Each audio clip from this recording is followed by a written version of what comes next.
pembersihan kuburan massal. Yang lebih utama ini ialah yang dibersihkan, saudara-saudara semuanya. Jangan rumah aja yang dipeduli. Ini ada orang tua kita, nenek, semuanya, adik-adik, saudara-saudara kita. Jangan bulan Ramadan rumah aja yang dibersihkan.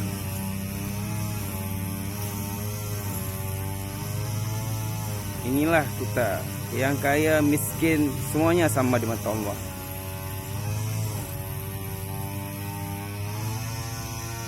Yang nama hidup semuanya akan mati.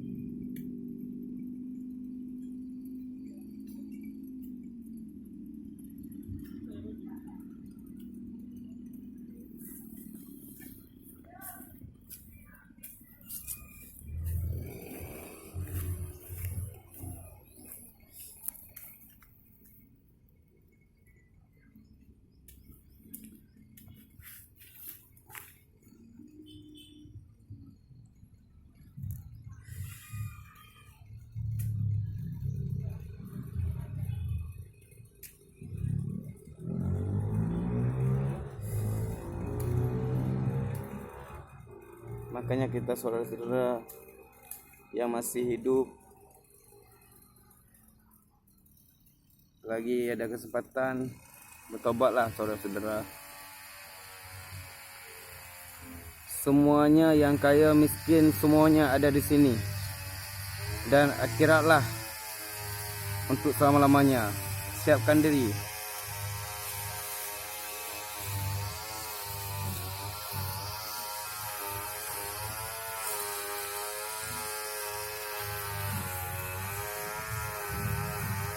Sebagaimana dibilang dalam syair zikir Aceh, mati-mati tanyo mati,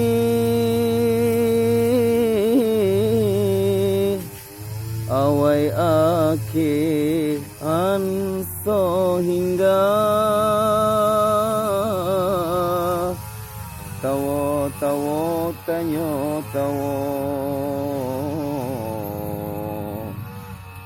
nanggoyang sukai bakor, benar amai kebajikan,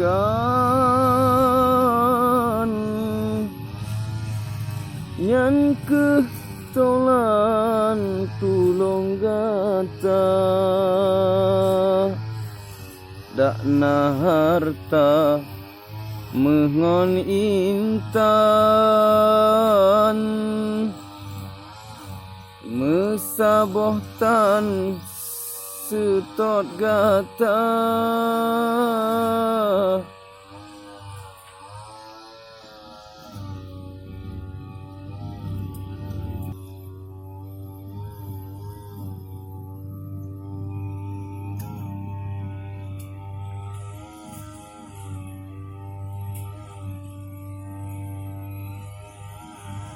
ija putih yang bak badan,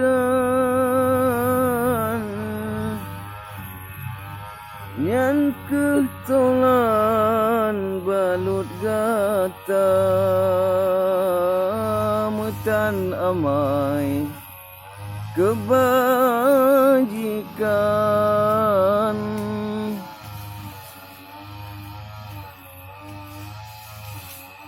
azab Tuhan yang terasa,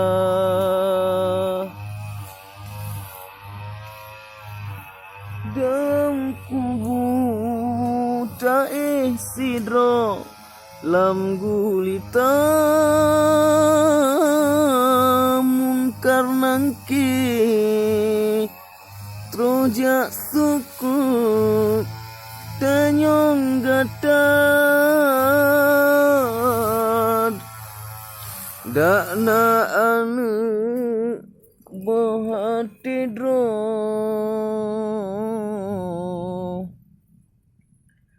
kayem tuo di medoa, mutan amai kebajikan,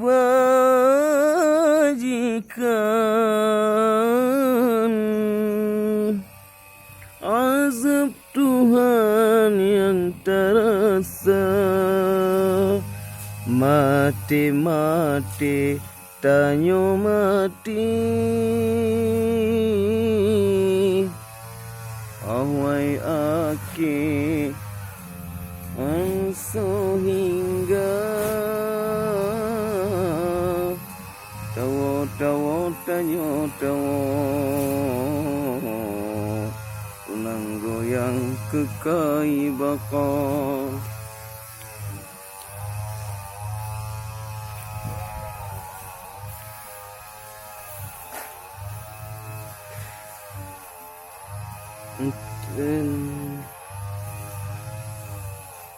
Ya, saudara-saudaraku yang semuanya, persiapkan diri hidup.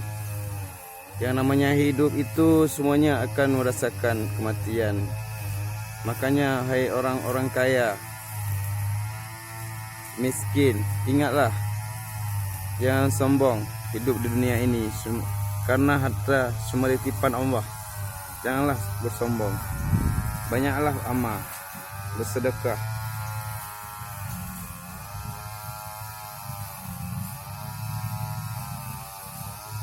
Bersiapkan diri bulan Ramadan ini, lagi kesempatan, kita masih hidup, diberi umur panjang. Mudah-mudahan suatu saat nanti ketika kita meninggal,